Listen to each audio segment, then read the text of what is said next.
Welcome to the Phantom Zone. Hello and welcome to And Now Comics, our Super San Diego Comic-Con edition, I guess. Joining me are the two Johns. Hi. This is like Christmas and E3 and everything rolled into one for me. I am a happy boy right now. I want to say, like, I can't remember a San Diego that was like this news heavy on almost every front. There's nothing like gaming wise, which I guess never really happens at San Diego anyway, but like there's just a ton of stuff that got dropped. Yeah, Marvel Gaming, I mean, had a small panel where, you know, Siler and I mentioned this last week, but everyone's favorite Greg Miller took his shirt off again. Oh, it's San Diego? Yes. Why? Why can't you just be a professional? I don't think Kind of Funny and professional work together, and this is speaking as someone who listens to Kind of Funny on the regular. Oh well. I guess it wasn't meant to be. Yeah. One of my favorite comedians does that all the time, but he does it because he has like I can't remember what he said. He has like a skin thing. It's like what do you call it? Like a tick, and like when he gets like amped up, he can't like clothes on him is like really bad. And then he talked about how he's talked about his comedy that his daughter also has had that, and it was like a real issue when she was growing up. Mm-hmm. She would just get excited and strip off her clothes when she was like 5. So okay, that was really random. So John, with no H, do you want to start us off with, because you have everything broken down, so what is... So pretty much what I have done is I took every news that was coming out over the past weekend and I put it into one single doc, so I'm reading off of this. Right now, the first big news we're going to go with Marvel Comics. Ghost Rider is coming back. There's a new series, Beware the Ghost Rider, coming from Ed Brisson and artist Aaron Cooter. Now, is this the return of Danny Ketch thing I heard about? I think it's Ketch and it's Robbie. Okay. I like Robbie. I love me Johnny Blaze. I guess I'm like in that weird, like... I think Johnny Blaze, from what I read, is still the king of hell at the moment. Yeah. I think Ketch was technically the Ghost Rider when I started reading, but like I think Blaze came back at some point then. I've never really been, and it's as weird as it is, it's a lot to do with the specific bike. Like, Ketch has always had, like, the kind of lamer-looking bike of the two. So Ketch, I don't know too much about because I only saw that name when I researched this article. The only ones I know are Robbie and Johnny. Ketch is I think he's supposed to be, like, the sort of younger brother of Johnny Blaze that he never knew about. He's his half-brother. So where Johnny drove, like, a chopper, like a Harley, when they introduced Ketch, I think in, like, the late 80s, he drove, I guess I could describe it as like a Japanese kind of motorcycle. Okay, if you guys are typing, that's just me. Because I only know of Robbie Reyes' brother from the TV show, from Agents of S.H.I.E.L.D. Yeah, he's Johnny Blaze's brother, so it's like really... And then it got like really goofy, and he wasn't Ghost Rider, and then he was like a bad guy for a second. He's just kind of like... I'm sure that he's like a legacy character that, I don't know, he was just never as cool as Johnny. And like most of it, like he looks exactly the same. Like you can't tell except for the motorcycle. Like his motorcycle is like kind of goofy looking, or it has been in the past. Okay. It always specifically has like that weird front plate skull thing. Because yeah, when he was a bad guy, it still had that like front plate when he was like at some point. So he's just like, I don't know. He looks exactly the same, kind of. Like, he's still that super biker. And then we have gotten a terrible, terrible version of him in actually the better of the 2 Ghost Rider movies he's in. You mean the dope one that was from the guys who made Crank? Yes, the little kid is supposed to be Danny Ketch. That's amazing. Yeah. But otherwise, like, I like I said, like, he's kind of one of those characters, like, he's that weird legacy character that I feel like it caught on with certain people of a generation. Like, that was just not me. I know, John, do you know anything about Ketch? I know that he was like the Ghost Rider of the 90s. I mean, like I'm not like a big Ghost Rider guy. Like I like Robbie a lot. And I liked a lot of what I read of Robbie, but like, you know, it's like seeing like Cosmic Ghost Rider or like Danny Ketch come back, or I'm like, that's cool. Like, I mean, there are people out there that are big Ghost Rider fans. I am not one of them. Yeah, I was a Ghost Rider fan. I like the concept of it. It's just like, I don't know, the Johnny Blaze story worked so well, and I think Robbie Reyes worked so well Danny Ketch was kind of this weird legacy character that was like a half-ass job. I think But it it's like- also. I think it doesn't help that Danny Ketch and Johnny Blaze, when they are Ghost Rider, they look exactly the same. Yeah, Like, that's what I mean. Like the only difference if- is the motorcycle. that's why, like, people like complained about the Robbie look. I'm like, look, at least like Robbie, like He's while distinguishable. he's right, yeah, while he's riding around, you could tell who he is in a crowd, and you could also tell who he is by walking around because he looks very different from the rest of the Ghost Riders. And as we like, so we and especially if you look at like the live action versions, because when they're going to bring the Robbie Reyes version over into, I think Hulu, he's one of the shows that got announced a little while ago. But like the live action version, they showed the two of them next to each other. It's like, oh, you can tell who is who, even though there's two guys with flaming skulls on their head. Like besides just the jacket, which I think the jacket design really helped as well. But Ketch literally looks exactly like they look. Besides the motorcycle, there's no differentiating. They're both leather jacket and jeans and spikes and boots. You know, very like kind of 80s biker Hell's Angels kind of look. But yeah, it's interesting. I don't know. Like, it's just a character that I'm not super excited for. Mm-hmm. Understood. All right. So I'm going to do, I have the 6 X-Men books next, but I'm going to do that last because there's a lot to go through with that one. So I'm going to go to the next one I have here. This kind of took place after Comic-Con. There was a cryptic message Marvel dropped on their social media that teased "Long Live the King" with a figure in shadow, and I just said November 2019. You guys might know better than I will do. I'm not too sure what that one means. Oh, this was this was during during. Oh, it was during. Okay. Yeah, this was they did like a big Marvel panel where they announced like a bunch of books. And they had like a panel one where it was like War of Realms, April 2019, House and Power of 10, July 2019, like Absolute Carnage, August 2019, and then December was like, you know, this new event. So basically, whatever is happening in December is going to be something as big as War of Realms, House and Power, or Absolute Carnage. Okay. I don't know if it's like no one really knows like what it could be, or like it also like looks like whatever happens in War and House and Power and Carnage is all leading to like something big in December. Yeah, because Gotcha. it looks like it's on some sort of monster, but it has a crown and a scepter. So we probably won't hear about for solicitations for October are out now, so we probably won't know for at least another month or month and a half. I do think it's interesting that like the way the crown and like the silhouette is set up, it's very reminiscent of that like Biggie, that famous Biggie portrait that they used a lot in Luke Cage. But I don't know, that wouldn't make any sense. But or I don't know. It looks like Saturn on fire. Maybe we are looking at different images. I'll post up. I'm looking. This is the one I'm looking at. Oh, yeah, that's different than what I'm looking at. Yeah, so it's like it's somebody. I say he because it looks male, but like on top of like a giant, some sort of mouth tentacled monster. This is Chris Bacalo art. So whatever it is, November 2019 is a Chris Bacalo thing. So we'll probably know about this in a couple. All right. Cool. Do you guys want to move on or? Yeah, sure. All right. There were a couple of Spider-Man titles that got announced. There's a new, I think, Tyler, you might know about this better because you posted the article. There's a new crossover event coming called Spider-Verse. I think they're obviously going to capitalize on the movie being such a success. Yeah, let me. Yeah, it's. There- I have the article pulled up, or unless you want to read it, John. Yeah.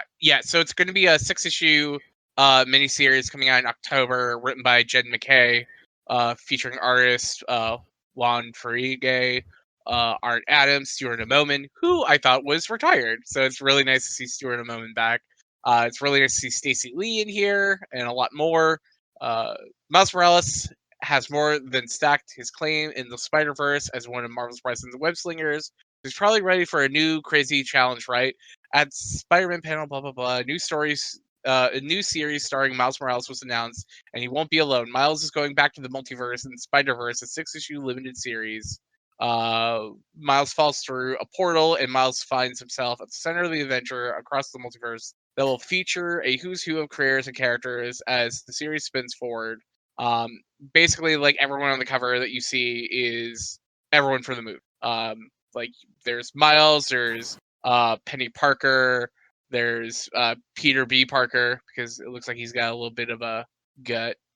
Gwen, Peter Parker, Looks like there's like an Aunt May. Yeah, I was wondering. And then you at the bottom left is the Renew Your Vows. Uh, Is that Mary Jane?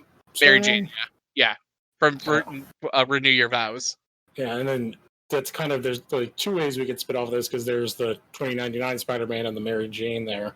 I was just gonna say I could literally lead into the Amazing Mary Jane or the 2099 announcement. So whichever guys you want to go first. I have both information. I have more information on the Mary Jane series about who wrote it and who drew it.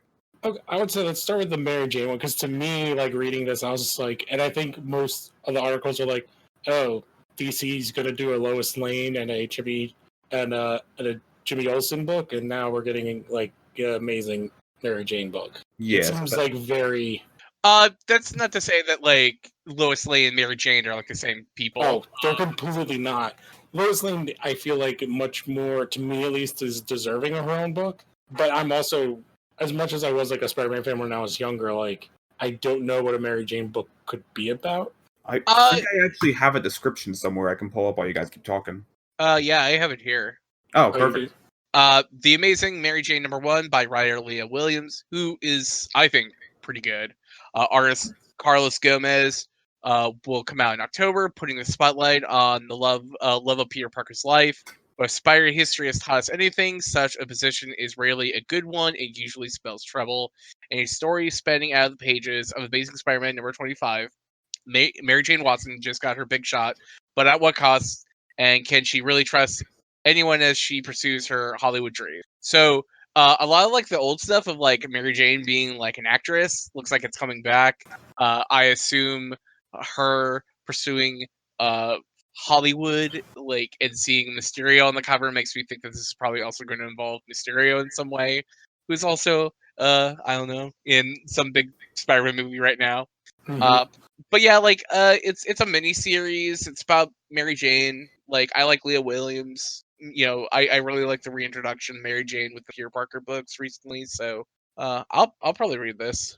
Yeah, well, I think you've said many times you're a big, at least of purchasing Spider books. You purchase a lot of them. I don't know, like I just don't know.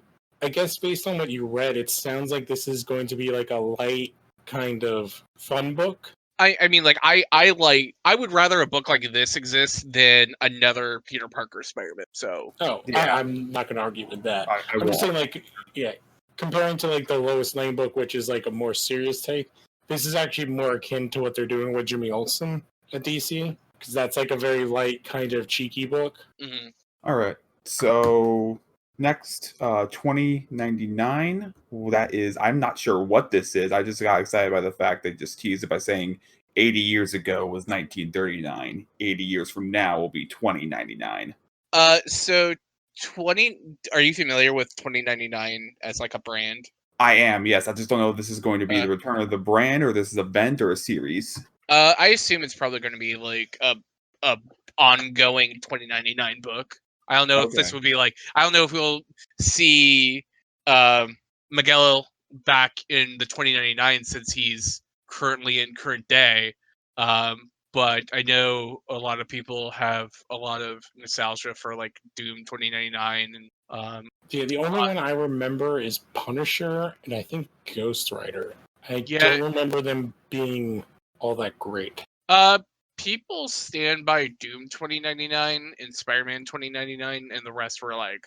Yeah, well, there's a reason why Spider-Man 2099 has lasted the test of time. One, the design is awesome, as well as the fact that was like a real early on version of them, like somebody doing a legacy character that's like almost completely different besides the name. Like, he has like he has like very little powers that are similar. Yeah. So yeah, this will be written by Nick Spencer. No other creative team was announced. No, I guess November. So again, we'll probably hear more about this in the next couple of weeks. Now, you actually mentioned Doom 2099. That's great because that's tying into the next article I'm talking about, which is Dr. Doom is getting his own ongoing series starting in October. And I am super excited for this because of who's writing it. It is written by Christopher Cantwell. If you guys don't know that name, he is the co-creator on the most underrated show on AMC, *Halt and Catch Fire*, which is a terrific show. Yeah, that's that like computer show that takes place in the 80s, right? Yeah, and it's phenomenal. Absolutely fantastic. I unfortunately missed out on the last 2 seasons, but the first two that I saw were just terrific. Yeah, and Doom is And such an amazing character it's in also general. being drawn by Salvador LaRocca. It says, after spending much of his time warning against a trillion-dollar global effort to create the first artificial black hole, Doom is now wrestling with visions of an entirely different life and a better future. When a massive terrorist attack results in massive casualties, Doom is the prime suspect. What will happen when Doom is running from the law and himself? I wish Akko was drawing this instead of Salvador LaRocca, and then Salvador LaRocca was covers. But I don't know. I heard this Doom news, and it just made me remember the Nick Spencer, Becky Cloonan, Doctor Doom miniseries that we were promised like years ago that got canceled. Mm-hmm. Like they put the solicitations out, and then like a month and a half later, they were like, the book's canceled. Wow. Go home. Get out, So- go home, you're drunk. Basically, like all we know about it is the 2 or 3 covers that they did for it, which I put in the chat. But yeah, it was all Becky Cloonan art, and so it's like, oh, this looks incredible. Oh, so it was like a young hipstery Doom. I mean, it was young Doctor Doom. Okay. I don't mind young Doctor Doom, but I do like grizzly, like burnt up face Doom. Yeah, I think. I mean, I think we don't like really see like a whole lot of like Doctor Doom, before he meets Reed. So I think that was like kind of the idea for that book. But I Yeah. mean, Nick Spencer, Becky Cloonan, they're still doing stuff. So I don't know. It definitely is like, I'm glad that Doom's going to get his own book because he's probably my favorite comic book villain in like all comics. So anything like that is awesome. I mean, I am a fan of Doctor Doom. He's one of those villains I want to explore more, and the fact that, again, Christopher Cantwell is writing this absolutely 100% sells me. Like, I'm in because of that alone. All right, so next and the big last one in terms of comic book news is, as the big meat of this is that we got 6 new X-Men books were announced that's being overseen by Jonathan Hickman. also there was another Spider-Man book called Red Goblin, the Red Death #1. I guess the I missed that one. No, go ahead on But- that one. but no one cares about Red Yeah, Goblin. they're bringing back Red Goblin, blah, blah, blah. Yeah, So cool. much- Red Goblin. Yeah, I saw they're doing something with Annihilation too, so Annihilus is coming back. Yeah, they're doing a new Annihilation coming out in 29 November. Hopefully, if it's as good as the first two. I'm just looking at an image of Annihilus and like, I don't understand what is going on with him because he has like humanoid arms and then like an Ultron head and then like bird wings. Oh yeah, that's I'm yeah. Also I mean, like, Deadpool. that's been like that for forever. Also, Deadpool is getting a new #1 in October. With Yeah, because new #1s always help sales.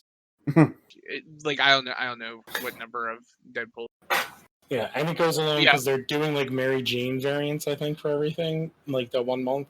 But they are. I guess that makes sense. But yeah, Yeah, it must be some anniversary. I'm guessing it's like the anniversary of her creation or something. yeah. Let's talk about something more exciting like X-Men. Yes. All right, I was gonna say I could sense the excitement going down further than a crying clown at a birthday party. So anyway, 6 new X-Men books are being led by Jonathan Hickman. These are going to take place after. Now, is it pronounced House of X or House of 10? I think it's House of X based on House of M. I was told it was House of 10 and Power of 10. Okay, well, Okay. that's stupid, but okay. I whatever. do not believe. I do not believe that X-Men #1 is supposed to be called 10 Men. No. 10. No, Well, for now especially, on, like- I'm calling it 10 Men and 10 Force. Especially because we got House of M, and this is supposed to be like a play on that. So wouldn't it be House of X? But if that's, I don't know. Man. I don't know. I don't do marketing for Marvel Comics. I know. Okay, so I'm gonna run through these quick. We're getting another X-Men title. It is written by Hickman and it's drawn by, I'm just gonna mispronounce this, Linnell Yu. Linnell Francis Yu. Linnell Francis Yu, excuse me. I'm assuming it's one of your favorites. I mean, he's fine.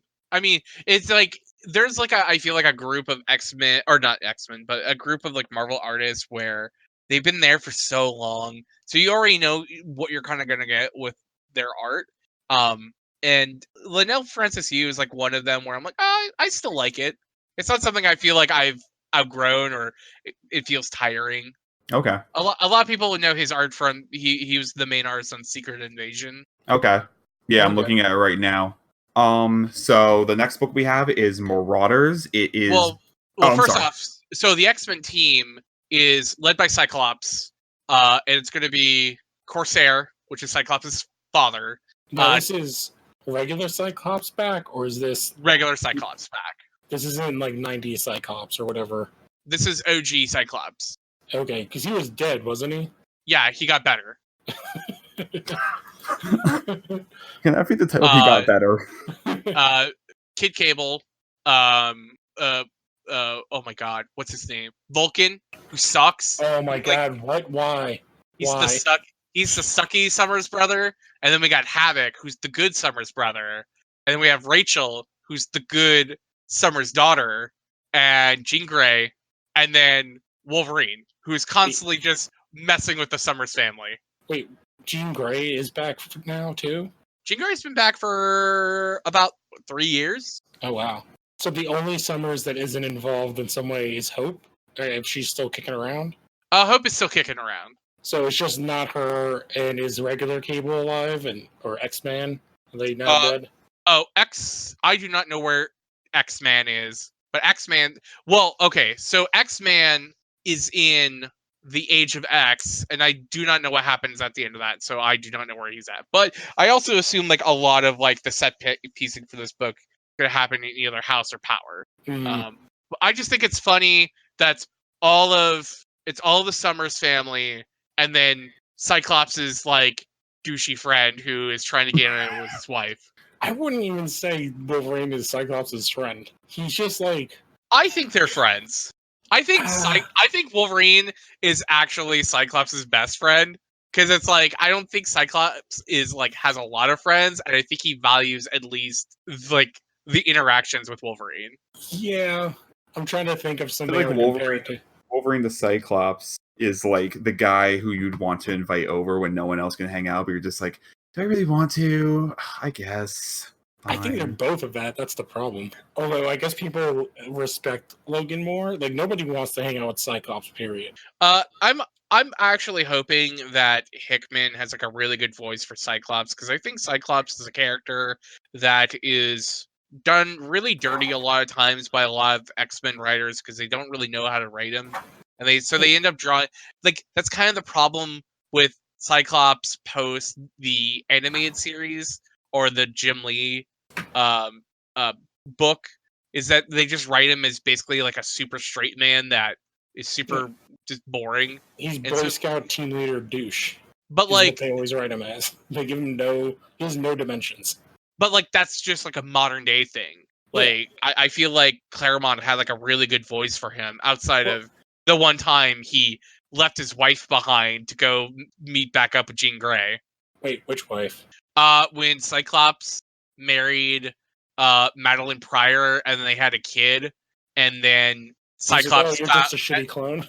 And then Cyclops finds out that Jean Grey's still alive, and Cyclops leaves his wife and kid in Alaska to go be with Jean again. Is that more shitty? That's probably more shitty than him having a psychic affair with Emma Frost.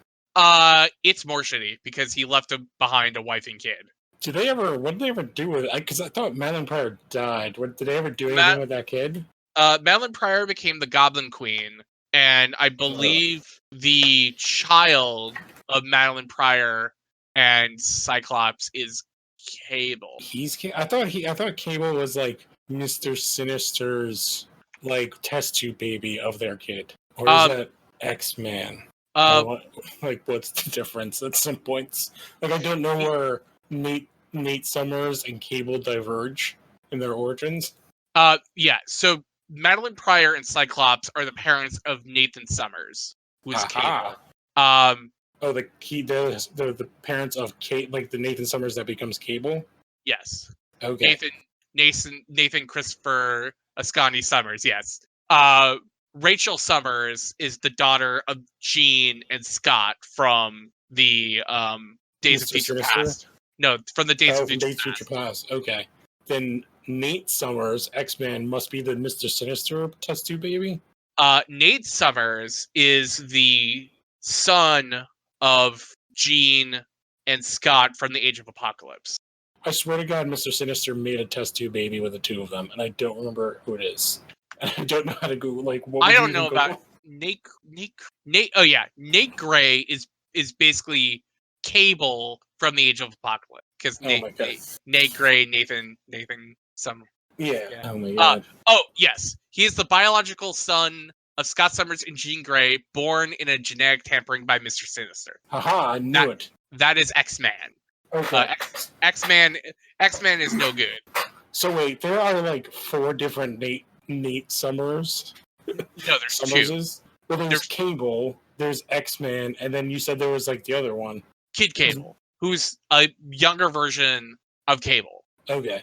It's like time displaced Cable. God damn it. There's way too many Summers, Grays. and Yeah, I'm just kind of Cables. listening to this, and I'm like, wait, what the fuck just happened? I'm like Yeah. trying to follow it, and I'm like, my brain's shorting out. Yeah. I really like the X-Men. So it's like one of those things where I'm like, oh yeah, I know about this. You know. And then I refuse to talk about Vulcan because he's the worst. Oh yeah, Vulcan sucks. He can fuck so off. Okay, so the next book is Marauders, which I'm so excited for just off this like plot alone and what it looks like. Looks like X-Men with pirates, and I'm totally for it. Yeah, the description is X-Men sail at dawn. Even in this glorious new dawn, mutant kind faces hardships and oppression from their human counterparts. Led by Captain Kate Pride and funded by Emma Frost and the Hellfire Trading Company, Marauder, Storm, Pyro, Bishop, and Iceman sail the seas of the world to protect those hated and feared. Please, Lord, tell me this takes place during the pirate era. Written by Jerry Dugan of Infinity War and Savage Avengers, and drawn by Matteo Loli of It sounds like as Guardians of the Galaxy.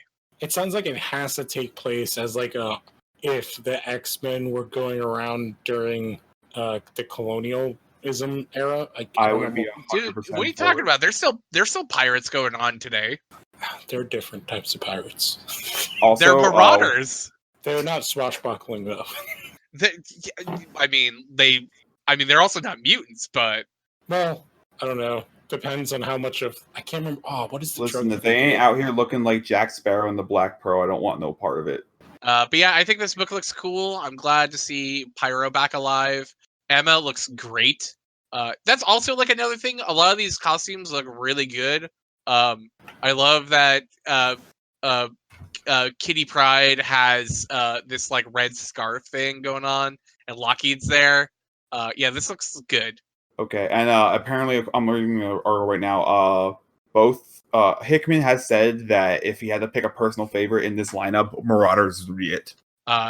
So the next book would be Excalibur, yes. written by Teenie Howard of Age of Conan, Billet, and Thanos, and drawn by Marcus II from Age of X-Men, Next Gen, and X-Men Blue. Yeah, Marcus 2 is like not bad.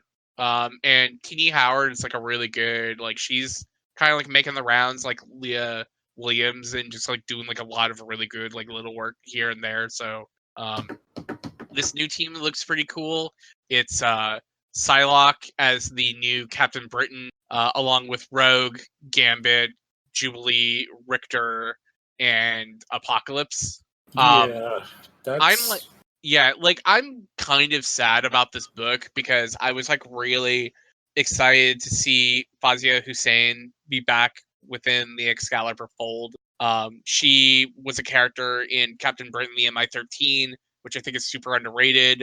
yeah. I think we've talked about it a ton of times. Yeah, she gets like the power. She basically wields Excalibur throughout most of the series. And during Secret Invasion, it's revealed that she becomes Captain Britain. So it's sad to see that she's not a part of the book, and they're like leading super far in with like having Excalibur going back to being like a pure X-Men team. But hopefully, Fazia Hussein shows up in this book. Yeah, because the only British character is Psylocke, and she in another body now. She's in her original body. Oh, okay, she's back. She's now no longer Asian. Yeah, so and that was like kind of always like the real messed up thing about Psylocke is that she was a white British lady who was then put like her mind was put into the body of like this Asian ninja, and so it's like it was kind of like this weird in between. You're like, oh, like like Psylocke, great costume, great character, but at the same time you're just like, oh, that's kind of a problem a little bit. It's like, and it went on for so long that people were just like, this is how it is. But they kind of wrote back last year where she got her original body back, and now she's Captain Britain. What did they do with the Asian body? It's just gone. I think it went back to the original host. So some yeah. woman just woke up and like, wait, what's been going on with my body? Where have I been? I would have to look it up. I just assumed the body went back. Can I ask one to go back to the X-Men book that we were talking about before? Because I'm just looking at the cover now. Why is Jean Grey in her like wonky 70s costume? I do not know why she is in her old costume. And like, yeah, I was wondering that too. I was what like, is, wait, what is Hope wearing? Not Hope, Rachel wearing. It's like Juggernaut colors, and then she's got like Naruto face paint on. Like, I don't know how else to describe it. She has like weird little triangles on her face. Who? What? Rachel? Yeah. Oh, she's always had those. Like that? Like that pronounced on her chin and stuff too?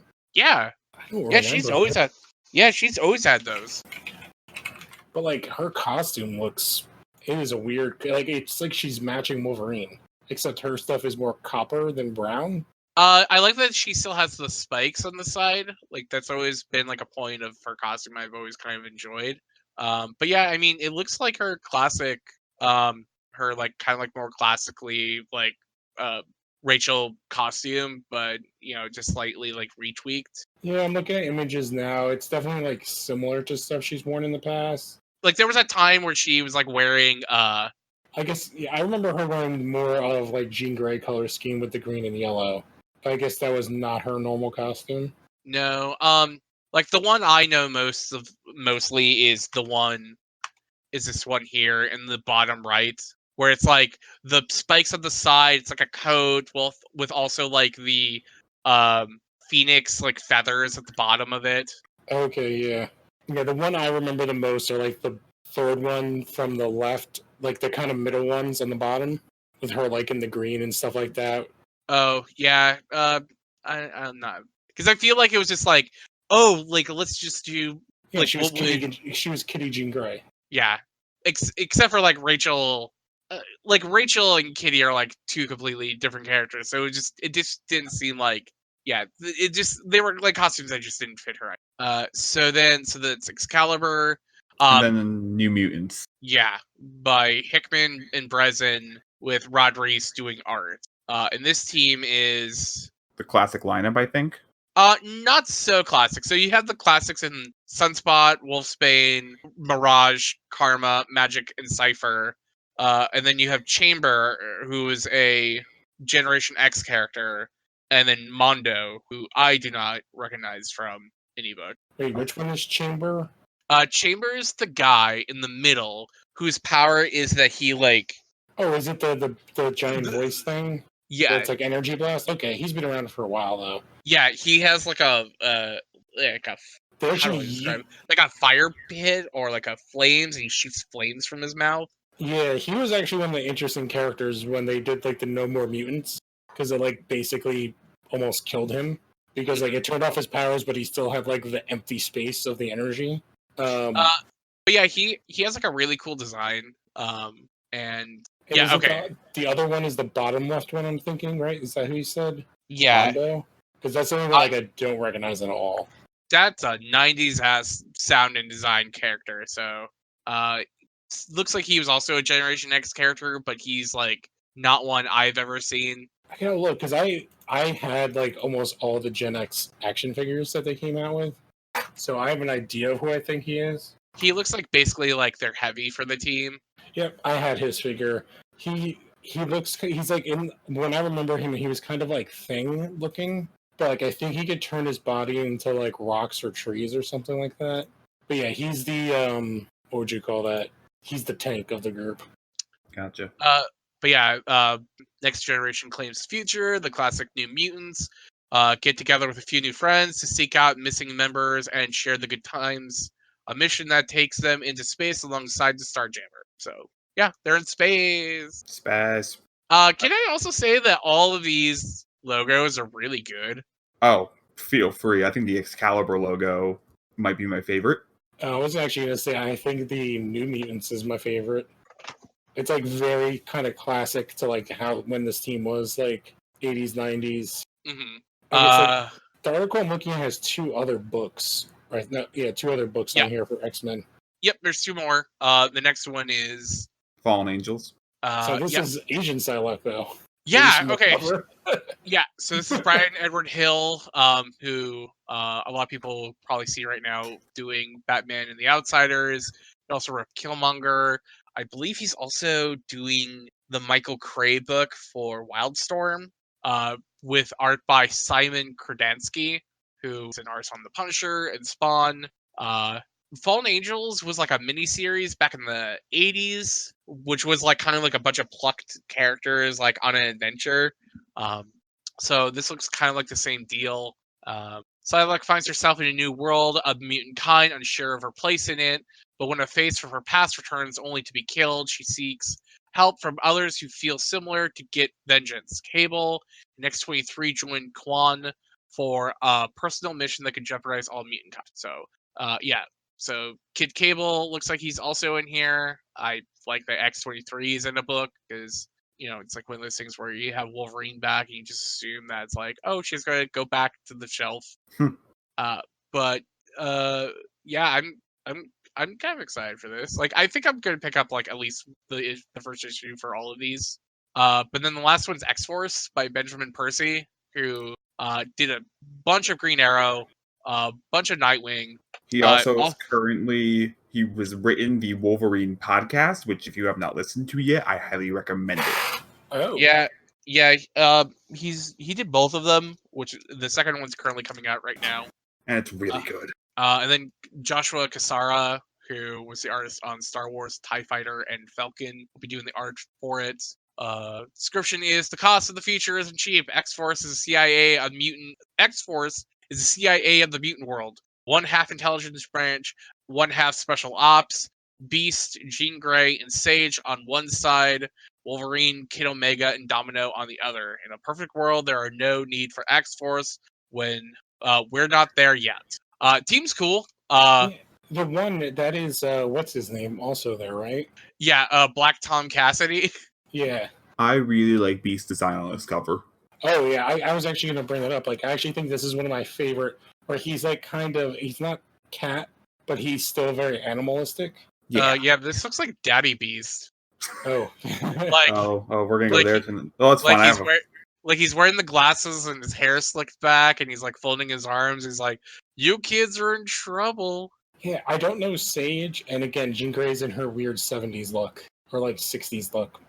Sage is a Claremont character. She also showed up in Grant Morrison's X-Men. She has a lot of baggage. Like, her story is just very confusing. I'm excited that Black Tom is on here because if Black Tom Cassidy is around, that means the Juggernaut is not so far away because they're best friends. Or Banshee, because they're brothers, right? Maybe? I don't know. All I know about Black Tom Cassidy is that he's very good friends with the Juggernaut. But yeah, that's the new X-Men line, and Hickman also talked about how this is not the final lineup. That there'll be other X-Men books that will debut in the future. Leah Williams is one of the people that is penned for another book. I don't know also if Excellent is one of the books that's going to be like mingling in with these books, or if Excellent is its own thing. But these look cool. Yeah.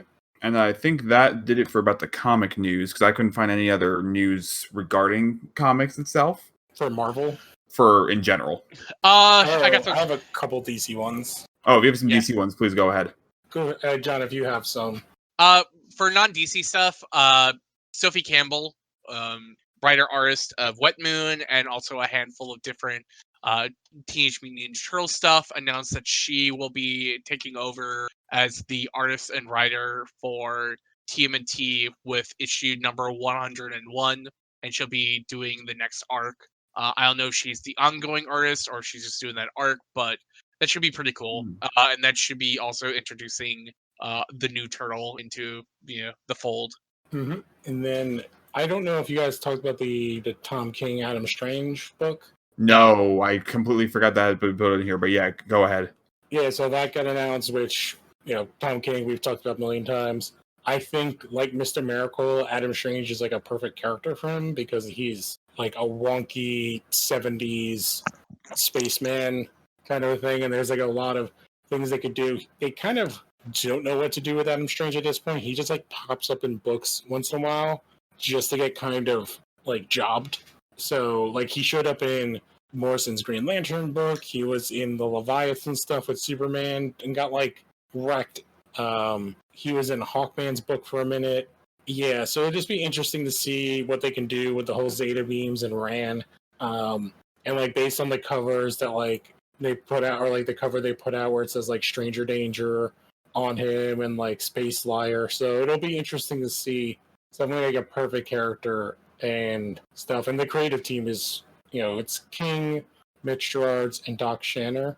Now Eisner Award-winning Tom King, I should point out. He won like 3 or 4 of them. He also won Best Writer. Yeah, he won for Mr. Miracle, I think Best Overall Writer, and then there was like another one he won. I think it was Best Short Story, maybe? I get... Okay, so he wrote Mr. Miracle, which was like the best book of last year. So you would to assume that Tom King would be the best writer. And sure, like, his work on that winter special was good. Mr. Miracle was good. His work on Batman is fine. It's like one of those things where it's like, does Heroes in Crisis disqualify him? Because it's like, does Mr. Miracle, the best book of 2019 or 2018, cancel out the worst book of 2018? I think it kind of balances the scales a little bit. Because I think it's like you also look at the other people on the list, like Jeff Lemire. He did all the Black Hammer stuff, the Quantum Age, Descender, Gideon Fall, Royal City.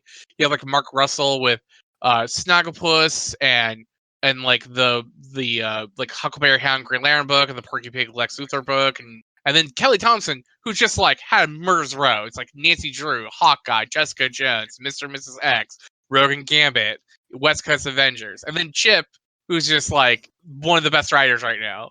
And so it's like, I think like all of those people like could have won.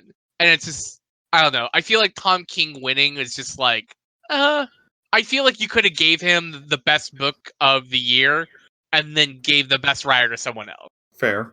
Because I think Heroes in Crisis is a big disqualifier. Yeah, I was like, because he won 3. I'm trying to, what was the other one that he won for? It was short story. Okay. It was for the Talk of Saints. Okay. In Swamp Thing Winter Special. Yeah, Lemire won one as well. It's like, yeah, I get what you mean. And I think that people in the industry think that basically the entire thing is not his fault. And it's just all DC pushing that all on him. Mm-hmm. And they just gave it to the their hot guy of the second. Yeah. But yeah, I mean, like, regardless of Heroes in Crisis, I'm still kind of... I'll check out Strange Adventures. I do not care about M. Strange at all, but I'll give it a try. Yeah, I like, he's an interesting character in that, like, the setting and stuff like that. Like, the character himself isn't interesting. I just think it's a good match. Because I think that there's a lot of, like, he's kind of like a perfect person to kind of match with that. So I think... unless you guys have anything else, that about did it for comic news. I kind of want to talk about Eisner winners. I just want to go by like a couple of them that I'm pretty happy that won. Okay. Like, I'm very excited that Giant Days won for Best Continuing Series, along with Best Humor Publication, because I feel like that's just like been like one of the best books of the last couple of years, and it's like it's like really glad on the last year of that book's run it won this award. Chip Zdarsky won Best Single Issue One Shot with Peter Parker and the Spectacular Spider-Man number 310, which was the documentary issue about people and how Spider-Man's important to them. The Divided Earth by Faith Vander Hicks won Best Publication for Kids. The Prince and the Dressmaker by Jen Wang won Best Publication for Teens. And Jen Wang also won an award for Best Artist Writer. And like, she's great. Prince and the Dressmaker is really good. And I'm really glad to see, like, again, that she got like recognition for that. Yeah, I think it's like, if you're looking for a lot of really great books, I think looking at the Eisner winners this year, like, you'll see like a lot of really like Umami by Ken Nomura, one for Digital Comic, and Ken Nomura I think is just so good. But yeah, Okay. that's all I got for Reisner. yeah. Mm-hmm. All right, so you guys want to get into the rest of the whole thing? What got announced? I'm gonna start with like DC stuff. Yeah, I would say since Marvel's the bigger one, we should start with DC. All right, so I'm gonna start with the first one. Doom Patrol has been announced for a season 2, but in a big little twist, they're gonna air on both DC Universe and the new Warner streaming service HBO Max. And I believe all season 1 episodes are going to be on HBO Max when that launches. Oh, I did not hear that second part. So I had thought that, like, oh, the renewal, maybe the DC app will have a little bit longer life, but now it's maybe not. I'm not sure, but I guess they're trying to find a new way. If they have this Warner app, or maybe they're just trying to have a singular home for all of it, Warner Brothers related media. Yeah, I would have a feeling that, like, the DC app will turn into just comics and cartoons. Like, Yeah, that wouldn't surprise me. Yeah, but I yeah. guess I'm looking right now. There was a new deal they had worked out prior to the season, but I mean the positive is that we are getting a Doom Patrol season 2. I haven't seen the show yet. I've seen bits, but that's kind of great that that show was getting a season 2. Yeah, I think they're already actually filming season 2 of Titans as we speak. Speaking of which, I'll go into that next. That is dropping September 6th. Yeah, because I think a creative on the show actually died in an accident like a week ago. I heard about this. Was it a creative or was it like a stunt person? No, it was like a producer or something like that. Oh, really? Yeah, they were doing a stunt and like a car stunt, and something flew off that car and hit them in the head. Oh, yep, I have it right here. Crew member died. That's really sad. Yeah, it's just one of those things that like the stunt, the machine parts of the stunt like malfunctioned. Shame. That's sad. Mm-hmm. And then the other news is that before I get into the Young Justice news, the Harley Quinn trailer dropped. Apparently, it's getting good reviews coming out of that first pilot premiere. I did find funny that Giancarlo Esposito is voicing Lex Luthor. That's just a one little side note. Yeah, I thought that trailer looked fine. I like the design for Poison Ivy in that series. That does look cool. I do appreciate the fact that Diedrich Bader's coming back to voice Batman. Yeah, my biggest issue with it is like I don't like the voice. Well, actually, it's like basically I don't like that Kelly Cuoco isn't doing a voice. She's just doing herself. Yeah. And it's like that's my biggest drawback to the whole thing. You also have to be hard to live up to who has played Harley beforehand, so maybe she's trying to put her own spin on it, but I could definitely see where the accent would be a problem. Which is funny because her like co-star from what the hell is the name of that show? Big Bang also did Harley. Oh, that's right, in the Batman Harley Quinn movie. Yeah. Which I actually liked her voice. She was one of the better parts if you ignore like some of the dumb. That movie isn't good, but like I think she was fine. I haven't seen it yet. It's been on my list, but I haven't seen it. Has the terrible scene of her and Nightwing bone in it. Yeah, where they also draw like a really. It's just like, okay, it's like if you're gonna draw like sexy characters in like animated as someone who works in like the field that I do, it's just like, can you at least like make it look good? Because it looks bad in that movie. It's weird because it's like the I always forget because it's Dini's the writer and it's what's his name is the artist that did all the Batman animated series stuff. Bruce Timm? Yeah, it's in the Bruce Timm style, so it's like really weird because it's supposed to kind of be like part of that universe because it's the Nightwing design and the Batman and the Harley design from that universe. But I don't know, it's wonky. It's not a good movie. I heard it wasn't that great, but all right. So then the next news is that Young Justice got announced for season 4, which is awesome. I have not started the second half of season 3 yet. I haven't started season 3 at all because I don't have the DC Universe app yet, but that's good news. Mm-hmm. The first half of the season 3 was really good at tackling a very interesting issue. I heard that it gets a little more political in this new season. Yes, it's 100% like more political. Good. Batman Beyond, the entire series, including Return of the Joker, is getting a Blu-ray release. Hell yes, because hopefully they give the uncut or director's cut version of Return of the Joker. Oh, I don't see why they wouldn't. That would be foolish. Yeah, it's mostly like one scene, I believe. It's like that beginning scene. It's not even that. It's this. It's mainly the scene where it's like what you find happens after Tim Drake. What the Joker does to Yes. Tim Drake. That's the only scene really that warrants an Yeah. uncut PG-13. Yeah, it's the one. Yeah, it's that one thing. And then at the next news, I'm kind of running through these quick because I know we have a lot more coming. The next news is that at the Batman Hush premiere, 2 new animated movies were announced. One is Superman Man of Tomorrow, which is an original story about Kal-El in his early days / career as Clark Kent / Superman. Kind of hoping it's a period piece. We didn't get much more info beyond that. And then the other news is that we are finally getting a Red Son adaptation. Yeah, I'm surprised it's taken this long with like some of the other adaptations that they have done. Mm-hmm. And like especially after like Dark Knight Returns, I was like, all right, when are they gonna do this with like the most famous Superman run?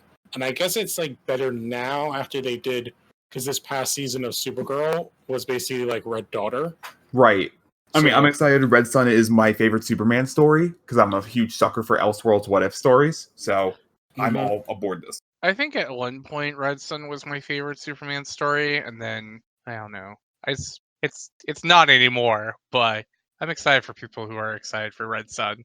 Okay, and then Lou, you mentioned Supergirl, which leads me into my next point. Let's start talking about Arrowverse, specifically Crisis on Infinite Earths coming this year.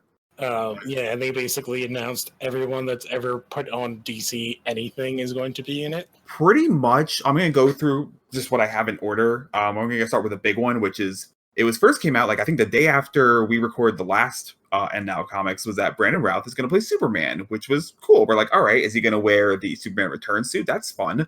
Then they came out the panel and was like, we can't get your suit out of storage, so we need to give you a new suit. And he pretty much revealed underneath his button down, they had a Kingdom Come Superman logo underneath the shirt. So very good chance he might be playing the Kingdom Come Superman. They announced, they said that he's going to be Kingdom Come Superman. Oh, it's official.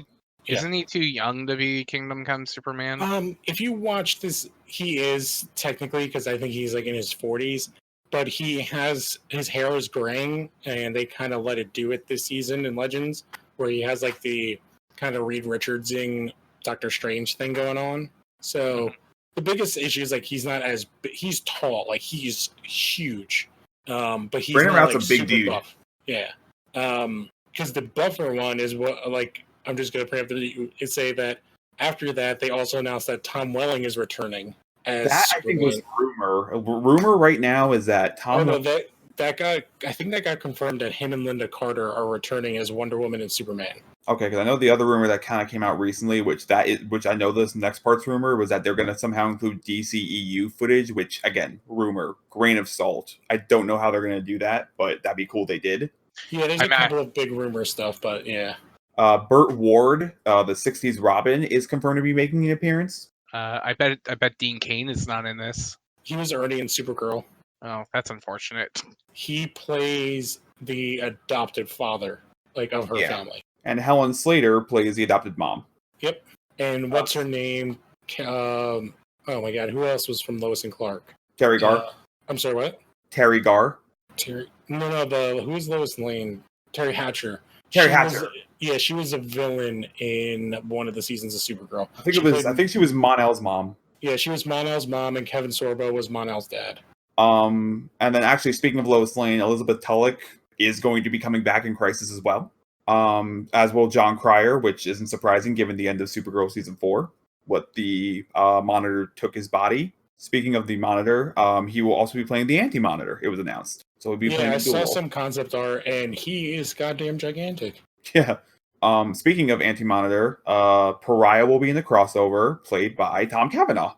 Now that is a character I don't know. Pariah is like basically the second right-hand man of Anti-Monitor.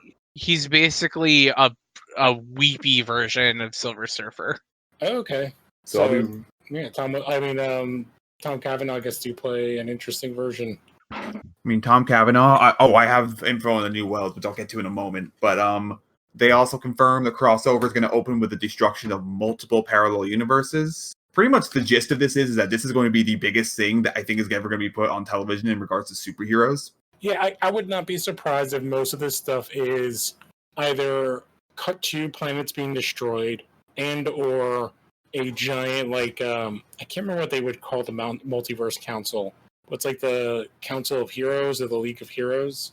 With like our CW characters, our main ones playing like the main ones.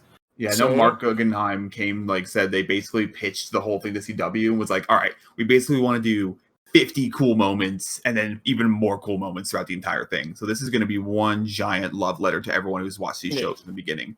Yeah, I think if you watched the like teaser thing they did for last year where they had all the bodies and there was like a bunch of stuff teased in there. Yeah. It's going to be similar to that because teased in that was like the Smallville Green Arrow, the 90s Flash, who actually got like some airtime. I can't remember. There was like a bunch of other characters too. It was so long ago, I don't remember. But yeah, so there's. I feel like they're kind of pulling out all the stops because why the hell not? Yeah, I feel like plus with Arrow ending, it's like let's give him a send off. Let's go as crazy as we possibly can. Mm-hmm. Speaking of Arrow, Stephen Amell is going to be playing multiple Oliver Queens, so that's going to give credence, I think, to your theory about the age of the heroes at the beginning. Mm-hmm. And then that's all the big stuff I have in regards to the crossover. I have some small stuff. Yeah, the only thing I saw was they showed a Black Canary costume that's almost completely comic book accurate of like the more modern stuff where she has like in like a full suit with like the yellow and stuff. And I think who is it? It was Katie Cassidy. Yeah, but Katie Lotz is hinting at there might be just one Black Canary going forward, and it may or may not be Laurel. It may or may be her. Mm-hmm. Speaking of which, she is getting Sarah Lance is getting a superpower this season on Legends of Tomorrow. That's the only Legends news we got. What else we have? Jeremy Jordan will be coming back to Supergirl again for a few episodes, but Mikad Brooks, who plays Jimmy Olsen, will be leaving the show, I think, after Crisis, like at the halfway point of season 5. And that makes sense because his character is kind of there's not much for him to do in that. So yeah, I'm kind of not surprised that he's heading out because, like you said, I feel like the character has run its course. There's not much you can do anymore. Mm-hmm. We are getting a female Brainiac 5 played by, I think his name is Jesse Rath, his own sister, which is kind of cool. Oh, interesting. So this will be the third Brainiac on Supergirl. Yes. And the second female one. Yeah. Oh, yeah. I forgot. Who was it? The girl who played season, Supergirl. It was, I can't remember. I think her name was Indigo, but she's like Brainiac 7 or something like that. Right. And I think it was the girl who played Supergirl in Smallville. Yep. It was her. Yeah. Because basically everybody from Smallville has shown up on all of the shows except for the two main guys. Okay. I think they're using. And anybody that's in jail. Yeah. They're using Brainiac right now for Krypton, so I'm not too surprised. Yeah.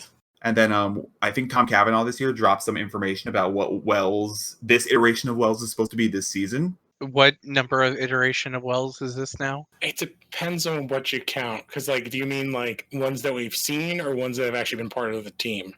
That was my... No, you answered it perfectly well. Yeah, because, like, if there's, like, ones that we've seen, like, 15 different versions, at least. Which I do like Air Wells, like the Council of Wells. Yeah, but like the German one, who's like a complete dick.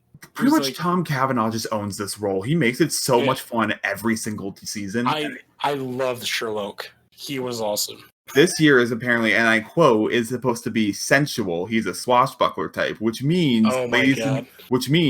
ladies and gentlemen, we're getting Daddy Wells or Pirate Wells. I want Daddy Wells. Because we've seen steampunk Wells. There was like steampunk Wells. There's goofy dum Wells. Yeah, but there's the one that's basically Matthew McConaughey Wells. Oh yeah. I love Tom Cavanaugh on this show. I just want one moment on the episode where he just looks at one of the other Wells and goes, "Hey, little brother." Yeah. But then okay, so that's what Wells is supposed to be. I'm calling it Daddy Wells. I don't know what he's going to be like until I see the episode. But speaking of Flash, all the sizzle reels and trailers have dropped. Flash's big bad is played by Mohinder from Heroes. And I forgot how damn good that man is at narration. Because, really? Yeah, he has I think he's playing, who was it? I didn't hear this. Who is he playing? Hang on one second. I'm looking up right now for you. He is playing, Bloodwork. Oh yes, that is a new character from Rebirth. Yeah. That's interesting. And he's a character that got like he was like in 3 issues, but his power set would be very interesting in this world. And then I'm actually looking, while we're looking up right now, we have a new Killer Frost costume that's going to be a bit more like the comics. Yep, they hinted at that at the end of the season. And then they're actually going to be splitting the season in 2 halves with their own self-contained big bad story. Yeah, they kind of did that with Flash. I think they're learning, like, Legends was like 2/3 of the length, and Arrow's only going to be 8 episodes. So I think they're learning that they can cut down, especially that there's more shows with that one coming out. And they can't, like, drag out, like they're not going to do a whole thing where they're dragging out, like, you know, Savitar or The Thinker for X amount of episodes. Yeah, and pretty much every, like normal Arrow got a new costume where it's, like, kind of more... It's greener and more like kind of streamlined. Flash like kind of got a new costume. Yeah, Flash. We haven't seen the mask yet, which is like the big thing, but it's more like New 52 looking. His new costume looks very more meshy to it too. Because the helmet in the first couple seasons was apparently very painful, and similarly, Supergirl's getting a new costume. Which you see in the sizzle at the very end, which was kind of cool, and you also kind of get an idea of what they're doing this season. They're doing what is it? Their theme this year is about like how the world is addicted to their like technology, and they like hide behind like their phones. Yeah, so Supergirl gets pants, which she has been talking about how because it is so goddamn cold in Vancouver that she's been wanting pants for forever. And then also speaking of Melissa Benoist, she is making her directorial debut with the 17th episode this season. Oh, that's awesome. I know both Arrow and Flash have done that for pretty much. I know Kavanaugh, Gustin, and Palmbacher directed episodes. I think Kavanaugh's directed 2. There's another actor who's making a directorial debut from Arrow. Because I don't know if Amel directed one. Amel has not directed one, no. I wonder who it would be, unless it's like Jesse Martin, or I don't know. Oh, and is they did it say Katie that, Lotz? No. And they did say that Wally West is going to be returning as well. Oh, I good. can't remember the actor's name. So the only like Arrowverse person, or especially on Flash, that we haven't heard is Jessie Quick, which I don't know if her show that she was doing is still on. What show was she doing? Some show where someone gets an email from God. Oh, God Friend of Me. Yeah, that's still going. Also, yes, it was Katie Lotz who's directing an episode this year. Oh, that's awesome. So they just said Arrowverse. I think it might be I'm not sure what specifically, but yeah, so that's going to be happening. And then, I mean, Batgirl didn't get too much information. Just the pilot came out. And then, other than that, really nothing. Black Lightning really isn't part of this universe, unfortunately, which it's weird. It's weird. I'm kind of hoping they put him in Crisis. Like, surprise. It makes no sense, and I haven't finished season 2, but I know that they've made references to the other characters in Black Lightning. They've said Vixen and Black Canary explicitly. Yes. And I think Supergirl, too. I haven't heard Supergirl, because I haven't seen the new season yet. So, yeah. Yeah, because basically all the DC stuff was mostly the CW. They didn't announce any movie stuff or anything else, really. Yeah. So, and then... move on to... Oh, was there anything else? No, I'm just going to go over like 2 miscellaneous things before we move on to the Marvel stuff, and even Marvel has some small things before we get into the big stuff. So really quick, The Boys, which is coming out on Amazon, I believe this week, has already been renewed for season 2. That's cool. What was it? I think, John, you were mentioning last week, Primal, the Gennady Tartakovsky show.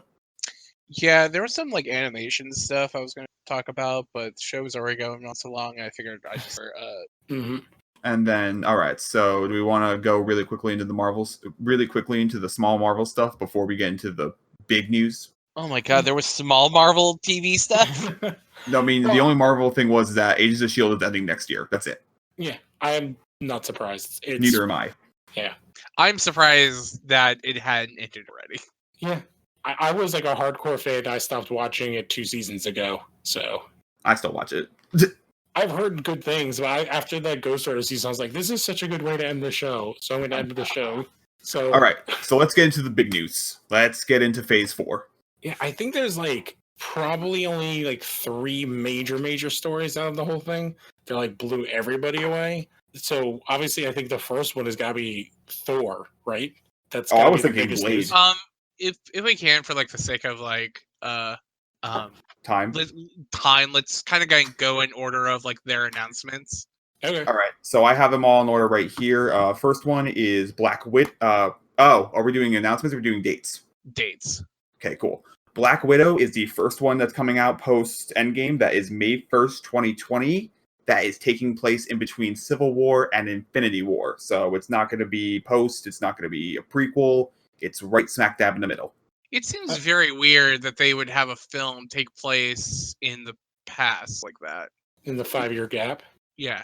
Well, it's not in the 5-year gap. It's in... Or no, Civil War and Infinity War. Oh, Yeah. okay. Yeah, okay. Sorry. But like it's like, oh, like we're gonna go back like 5 years earlier, essentially. And it's like, okay, sure. I guess it's like, it's like, I think at that point it's like, well, why wasn't, this new character that you're creating for Black Widow not in brought up within Infinity War? Yeah, I feel the only thing I can think of is that it's going to be some sort of like someone going over like a mission thing, and then they'll be flashing back to it. Is how they'll get away with it.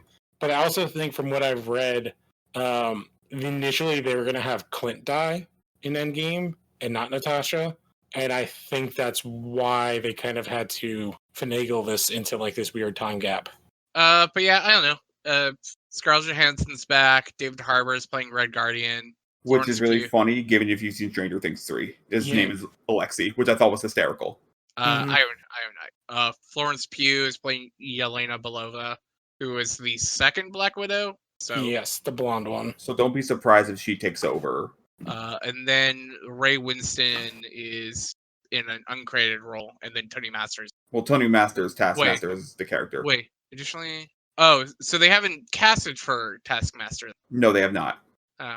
And then Rachel Weisz is in the movie. I'm excited. I think this has been a long time coming. It's about time, I think. So I'm pretty excited to see how this goes. I think About Time is, it's like it was about time like 5 years ago. Fair. Yeah, I think a lot of that has. I think at this point it's just like, it's a little late, but okay, sure. We got what we got, Also, Yeah. part of this movie is taking place in Budapest. And I just want some answers for what happened in Budapest. Mm-hmm. So then the next is The Falcon and the Winter Soldier. Which is cool because this officially confirms that the Disney Plus shows are Phase 4, or a part of Phase 4. It makes sense, like, especially with how they're saying everything, and then they officially said like Nemo is back. He's the villain. I believe they showed some clips of him. Zemo. Zemo. Who did I say? Nemo? You said Nemo. God damn it! It's Yeah, like it's a Zemo. killer fish. The fish is coming to kill them all. Oh, yeah. They showed the purple mask apparently. I thought it was curious that they didn't call it Captain America and the Winter Soldier. Like they're still sticking with the Falcon. Well, I have a feeling that the whole arc. There's a big rumor, like a heavy rumor for what the show is, and that they are searching for like a rogue previous experiment to make another Captain America that's gone crazy, which is. But I So feel it's like So Nuke. Yeah, basically, well, there was Nuke and there was like another one in the wasn't comics. Nuke in Jessica Jones though? Yeah, but he got Yeah. trucked into the East River like a sack of potatoes. Yeah. Season Also, 2. also Nuke sucks in Jessica Jones. Well, he's like not really used. He's also in the Arrowverse. That actor. I heard about that. He's Human Target? Yes, he's Human Target. There's also John Walker. John Walker could show up in that. Yeah, that's the other one I was thinking of. I But think was I'm John. thinking that Sam Wilson's like whole arc is that he's not sure if he wants to take over Captain America. Like he hasn't still like touched the shield. And then by the end, he said Anthony Mackie's come out and said he's been fitted for a Captain America costume. I feel like we already got that with Spider-Man Far From Home, where he's like, it's like, am I ready to be the next Iron Man? It's like, I don't really need like another one of these movies to be like, am I ready to take up the Yeah, mantle of I think this hero? I think it's going to be more of like, because Cap was so tied to like government and stuff, that like the government's going to have their own version kind of a thing. But it'll be interesting to see. Yeah, and it'll be John fucking Walker, the U.S. agent, that son of a bitch. You can get that really shit, like one of those really shitty Cap costumes, and just paint it dark. I appreciate that this episode has given us a few title ideas. John Walker, that son of a bitch, or He Got Better. Yeah. So the next one is Eternals, I think, right? November 6th, 2020. That was a lot of confirmed casting news that we already kind of knew. Yeah, I think the only big part about it is like it's a huge ensemble cast, and it's very from what I read, like the only character, there's like only like one white character on the team. Yeah, Is which what is everyone's talking about. Yeah, so the cast is Richard Madden, Angelina Jolie, Kumail Nanjiani, Lauren Ridloff, Brian Tree Henry, Tyree Henry. Tyree Henry, Leah McHugh, Don Lee, and Selma Hayek. They all play a bunch of characters I've never heard of. Not even going to pretend to know I've ever heard of any of these characters. Yeah, I'll be I really. think And also, I don't expect the audience to be like, well, how do they not know who the Eternals are? Because you don't know who the Eternals are. If someone tells you that the Eternals are like one of their most cherished like comic book like You know. properties, it's like they're lying through their teeth and trying to pretend to be cool. no, the Eternals are the GoBots version of the New Gods. Yeah, It's literally what they are. Like Kirby went from DC to Marvel and was like, I got these bunch of these leftover ideas. which is like saying something because like Marvel's Cosmic is basically a play on the fourth world. Oh, And yeah. that stuff suck a lot harder than the Eternals did. I'll be really curious to see how this audience reacts even more. Like, remember how Guardians is like, okay, these are like pretty obscure, but you know, like a couple of them.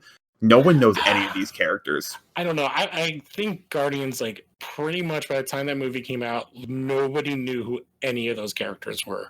Like, maybe hardcore comic book fans, because they had, like, some kind of hype after Annihilation, but they were, like, F-list characters. They're bigger than the Eternals, but not by that much. So I think at the time, because it was like Guardians was also a couple years removed from Neil Gaiman's Eternals, and that didn't light the world on fire. So I think, like I said this a couple weeks ago, but I think that there is like a more of a shine and allure to Guardians than there was Eternal. Because like even like the Eternals costumes aren't great, like they don't really stand out that well. But you know, we say that I say this now, and then we'll see the trailer, and then it's like, oh hey, cool, they made it work. Yeah. They've made pretty much everything work, so. Yeah, so I trust him at this point. Plus, I do want to point out the other kind of cool thing we mentioned, that it's only one white person. The film is also going to have Marvel's first gay superhero, and what's her name? Ridloff. Oh my god, I'm blanking here. Lauren Ridloff will be the first deaf superhero in the MCU. Yeah. Tessa Thompson. Tessa Thompson, yeah. Tessa Thompson as Valkyrie is open. Yes. Gotcha. Yes, this is true. I think they even confirmed that at the Yeah, man, she needs her queen. We'll get to that. We'll get to that. So then February 12th, 2021, Shang-Chi and the Legend of the Ten Rings. Hell yes. Of like the stuff that they've announced so far, like it's like, oh, February 12th, like I'll be there. Like this sounds cool. Yeah. Well, it's Marvel doing a Marvel doing a martial arts movie. I also want to point out Simu Liu has had the best tweet since getting cast. Well, he got cast and then they announced it like 2 days later. Did he like audition on like a Sunday and they announced it on Tuesday or something? Well, no, it's not even that. It's the fact that like back in 2014, he made a tweet where he's like, Marvel, it's cool you have like, you know, Captain America and Thor, but how about the first Asian American superhero? And they responded on that tweet the day he was announced with LOL. Mm-hmm. So part of that big announcement too is that the villain of it is Mandarin. The actual Mandarin. It's finally coming. Yeah, bunch of babies finally get the Mandarin, the one that they've always wanted. Because I'm in the camp where I thought Iron Man 3 is really good, and you're not alone. I thought the reveal of the Mandarin is like really good. I thought it was hilarious. Ben Kingsley gave the best performance in that whole movie. Kingsley is. I do get it. I get why they did everything. I just I like the Mandarin as a character, and it just was like annoying that how it then they basically turned the villain into a white guy in that movie. Mm-hmm. So it's like that's the kind of annoying part of it, especially because the Mandarin's like such a he's an Avengers level villain in many ways. So it's interesting to kind of say like we've heard about the Ten Rings since the first Iron Man, and that is the subtitle to this movie. So it'll be interesting to see what they do with it. I also kind of like this whole idea that Marvel is playing with like different genres. Like this is probably going to be a straight up martial arts film, which I'm kind of for. I mean, like that's what they've always kind of been, though. Yeah, I was gonna say Civil War. That's a Winter Soldier is like basically like a spy movie. And Ant-Man's a heist movie. Oh, fair enough. You're right. My bad. And then they did a space heist. But Yeah, for the most part, like they play with genre conventions in like most of their films, so it's like, oh, we're finally getting into a kung fu movie. Cool. Which the next Hold, one hold, could be.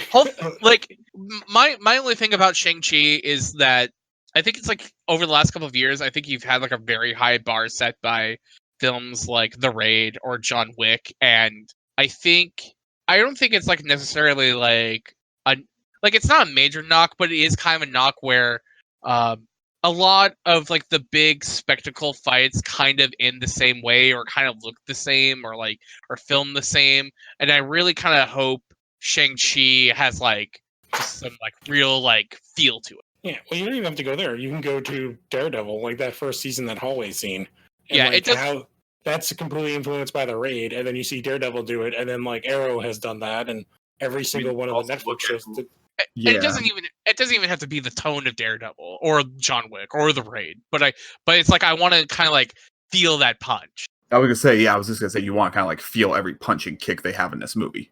mm-hmm. It'll be interesting to see how they like decide to use his abilities. But I think we should move on through a couple of these a little quicker because we got the next one's the WandaVision. That's our second Disney Plus show. That's going to have also I found cool that's gonna have oh my god I'm blanking right now Monica Rambeau. Monica Rambeau as an adult in the present timeline. Oh, awesome! Yeah, so it's the little girl from Captain Marvel. Captain Marvel. Yeah, because she Um, should be like 30 something at this point. At this point. And then this is also going to be the first Disney Plus show that's going to directly tie into one of the MCU movies, which is Doctor Strange in the Multiverse of Madness, out May 7th, 2021. Yeah, because there was I can't remember one of those again. That's a title. Yeah, That's a title. To go back, I can't remember which one of the guys said like there might have been Connor or something said like, oh, there was like a rumor that basically that this vision is a vision from another universe where Wanda died, and it's kind of like the terrible Injustice comic that Dr. Fate did with Black Canary and Green Arrow. So in their universes, the other one died, and that is how we get like a new vision in the MCU. Oh, that would be cool. I'd be down for that. Yeah, and like you said, so the next one is May 7th, is Doctor Strange in the Multiverse of Madness, which I don't think we know anything about really besides All the we title. know, the only thing we know about is that it is going to be, from Scott Derrickson's words, the first straight up MCU horror movie. It's also like very strange. That's Free Comic Book Day week. Oh. Like that's like a weekend that's usually reserved for. I mean, like Black Widow is going to be the Free Comic Book Day weekend movie for next year, but I think it's like historically, it's just like you have like your biggest release for that, and I didn't like it's like Doctor Strange like originally came out in November. It's like you have your new entries coming out in the spring, like your Black Panthers, your Shang-Chi's, your Captain Marvels. So it's like they must be like really high on Doctor Strange because like to me like I would have thought they would put Thor: Love and Thunder in that May 7th slot and then move Doctor Strange into November, but I guess it's like if they want WandaVision to tie in. I think they also want Strange to be like the new de facto leader of any Avengers stuff. Really? Yeah, that he's kind of taking Tony's place in like that kind of role on the team. And because if you look at if you look at Infinity War and Endgame, like he's very heavily in them, and he's crazy powerful. Like even if you look at Ragnarok, he's just throwing Thor around. Yeah, I suppose so. I just never really thought of that. Yeah, but he's kind of like the new Tony because he's like the arrogant dick that knows everything and is the smartest guy in the room. So, but then we get what is interesting is the next thing, which is again on Disney Plus, is our first multiverse thing, which is Loki, which is basically supposed to be. It is a show based on the Loki that we see in Endgame that gets the Tesseract. That's a very ugly logo. Yeah, I don't like it. I don't get it. Yeah, I don't understand it. I mean, it probably will at some point, but good lord, this thing is bad. I also think it doesn't help that it's on the black. If it was in like a different color in the background, it might be better. I think I could be wrong, but I think the L is from Thor: The Dark World logo, and then the O is from the Thor logo. I would have to like look up like what the K and the I logo, but I assume like this is going to be him like also just like time hopping movies. Yeah, yeah. That's what I'm saying. It's going to be like kind of Quantum Leapy, but with Loki and dicking around with time because he's in a tangent universe. So then that's basically what they said. Like, this isn't our Loki. Our Loki is dead. This is the Loki from the messed up universe that they gave us. So we don't exactly know what is going on. And then the next one is What If in summer 2021. The Yep, cast for this looks insane. Yep, new animated version of basically classic What If. Has like all of the actors from the previous series lending in voice roles, so I bet it's just going to be like classic What If. Yep. But I think it's I'm down for it. specifically tied into the MCU What If, right? Yeah, it's definitely going to be What If, like the MCU version. Like what I think one of the episodes they've already confirmed is like What If Peggy Carter got the super soldier serum and Steve Rogers got the Mark I suit from Howard Stark. Oh. I guarantee you, like one of the episodes is going to be like what if T'Challa's dad didn't kill Killmonger's dad and Killmonger went back to Wakanda. Yeah, you'll probably. I think Michael B. Jordan's in the show, so that makes sense. Mm-hmm. So there's a ton of stuff they can do there. And then our next Disney Plus thing is the Hawkeye show. I wish that's what it was called. Well, it's just, what is it called? It's just Hawkeye, right? But I wish it was called the but Hawkeye I think we want show. the Hawkeye. But yeah, I guess the biggest part of it is that they confirmed Kate Bishop. Yeah, the best Hawkeye. So yeah, it'll be. They haven't really said. I'm guessing this is going to be kind of like, to me, this show would work the best if it's like Mission Impossible, like the old TV show. Oh, but that logo? It's basically gonna be like the volume 1 of Hawkeye. Mm-hmm. I would put money on it that the tracksuit Dracula show up in the show.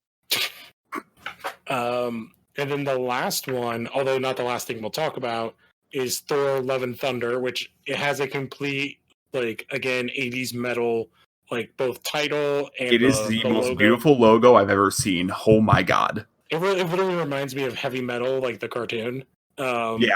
And then the biggest news piece, well, besides that everyone's basically returning, is that Natalie Portman is back. Yeah. And not only that, but she's going to be Thor. So she has the hammer. Yeah, and it was like kind of cool that like Taika Waititi like basically like got on his knee and like presented the Mjolnir to her as like an olive branch to be like, hey, we're good, you know, because like she got the problem. Well, no, but it's like one of those things where she got done super dirty. Thor: The Dark World. Yeah, there was Thor: The Dark World messed up everybody. I feel like because that movie's horrible. There's some things about, like, the only character that like I was not a fan of, which I know some people are, is what's her name in that, the other girl? I just found her so annoying. The one from like Two Broke Girls and stuff. Oh, I love her. Kat Dennings. Yeah. I liked her in the movies. She grew on me. I love Kat Dennings, but yeah, she had nothing to do. Like, she has nothing to do in that second one. No one has anything to do in that movie. Not even Thor has anything to do in that movie. Yeah, and she had like a bunch of problems with, like, she didn't want to be, like, I don't know. It's kind of like a bunch of stuff said. So it's glad that she's back, and they'll actually have like a good way of like ending that kind of thing between them. Maybe we'll get to see Sif back at some point too. But yeah, this is where they announced that Valkyrie is gay. And what else? I'm trying to think of other big news from this specific movie. I think you were supposed to assume that from the last movie too. Yeah, well, there was like a. There was a. Yeah, I think you were to say, John. There was like a scene that they cut out, right? Yeah, there's a deleted scene that explicitly states that. I think it's also just heavily implied. Yeah. The one other Valkyrie that like sacrificed herself was her lover. And I think they've cut out stuff. They cut out stuff from Black Panther too, I think. From like I always forget their name, like his Secret Service women. Like two of them are a couple. Okoye is like. Yeah, not Okoye, but like her two, like her number 2 and number 3 are a couple. The Dora Milaje. I can't say this right. Yeah, Dora Milaje. Yeah, like the two of them are a couple because they are in the comics as well. And that got scrapped. So, are we getting on to the big news now? The big news? I would say, like, probably 1A, 1B is female Thor, and then 1B is another Academy Award winner. Motherfucking Blade, y'all. Is it like wild that in 2019, like the biggest news, like the stinger at the end of the Hall Age of like Marvel Studios is Blade? It's crazy. Like, it's pretty crazy, and the story behind it is pretty awesome too. Perfect. Well, it's funny because he's already kind of been in MCU because he was in Luke Cage. Mm-hmm. Yep. As Cottonmouth, which he's awesome in that, and he did that just before. I think they had to kill him off in that season because he was leaving to go film Moonlight. And that's when he started just going bam, bam. And like Mahershala Ali or Mahershala Mahershala. Ali, yeah, he's great. Like, and yeah, like it's I think he's really good. I think he'll make a great Blade. This totally means that vampires exist in the Marvel U. Yeah, that's what I was talking in one of the chats. I was like, so during the snap, if vampires were around, they didn't technically would have gotten snapped because he only snapped half of all life, and vampires are not alive. Mm-hmm. So I kind of want like Wesley Oh. Snipes to come in as Whistler. Oh my god! well, they've been like he's shown up and like talked Wait. to them and stuff before. Wait. What if this is just a plant for Morbius, and then Morbius introduces vampires into the Marvel universe, and then the stinger at the end of Morbius is fucking Blade. No, keep your Jared Leto out of my good universe. Hey man, at some point, like that Sony stuff is gonna. I heard in. rumblings that he might show up in Doctor Strange, which would be weird. Blade? Yeah, that was a It rumbling. wouldn't be weird because they've been in teams together like Midnight Suns. Like and Yeah, vampires are Blade- magic-y. Blade showing up in Doctor Strange would be the less weird thing. Like Blade showing up in like Thor, Love and Thunder would be more weird. Fair enough. But yeah, what they came out today, Wesley Snipes said like, I'm cool with it. I think he's gonna be a great Blade, so he gets that seal of approval. Which And is then- like goddamn yeah. gigantic too. Also, I don't think it's his choice. Yeah. No. And Well, I think like and to be honest, like I don't think Wesley Snipes really ingratiated himself within like in Marvel after like kind of the stuff that he pulled on Blade 3. Yeah. By pulled, do you mean put up his nose? I mean that he like was basically just the worst on set. Mhm. Yeah, because he was, unless they were shooting his face, it was not him. It was a stunt double. But Yeah. his face was buried in a giant mountain of cocaine. So he did not pay his taxes. And then the other news was that Jordan Peele, I guess, was offered to direct, but he turned it down. He's like, I want to do more original stories. I don't want to really do much of an IP in terms of Yeah. directing, which I get. Yeah, but part of that story too is that Mahershala Ali got in contact with Feige, and I was like, I want to be Blade, and he's like, okay. Like, Yeah. I'm not gonna like tell a guy that's an Oscar, like multiple Oscar award winning actor, no. Like, Yeah, right. And then Yeah. Blade is It's Phase 5, not Phase 4. yes, that's why it's not listed on among these. It's a little unfortunate that I mean, being a 2-time Oscar winner is like, is probably not bad. But it's like one of those things where it's like one of your Oscars is for this really amazing like, film and Moonlight, and the other one's for Green Book, and you're just like, I can't remember. This will probably be the last thing before he closes. It was like I was listening to. I think it was like the newest episode of How This Get Made, and the movie they covered was the guy who wrote Green Book. It's like his first movie. Yeah. it's. But I mean, it was also directed by one of the Farrelly brothers. Yeah. One of the Farrelly brothers is a Best Picture director.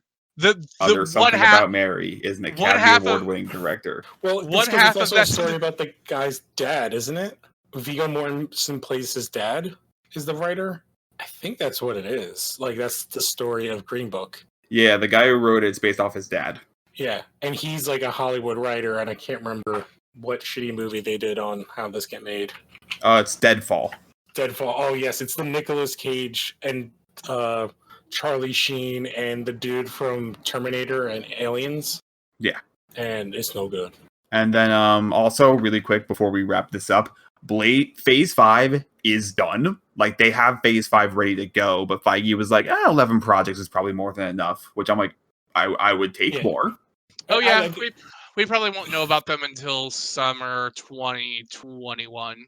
I mean, also D23 is next month, so maybe? Yeah. I think like I think it's like they have like their 3-year plan already, and I think having because it was like we didn't know anything post Spider-Man like as of like a week ago, and I think like having them show up like every 2 years to basically be like here's the next 3 years and here's the next 3 years, I think it's like it because I think this was like a way more exciting show because of that than just like if they just kind of trickled stuff out. Oh, 100%. Yeah. I'd say, like, I guess the last thing is, like, I don't think any of us is surprised did not talk about any of the Fox stuff that they have over. No Mutants, X-Men. People are talking about Fantastic Four, but like nobody, I don't believe anything was actually said by anybody during the event. So none of that stuff has been announced at all. I'm kind of surprised Sony didn't have a thing for Venom and Ghostbusters and a couple other things that they have planned. Morbius, isn't that supposed to be already Morbius. done filming? I don't think. I don't Is think. Morbius filming? Is that what you asked?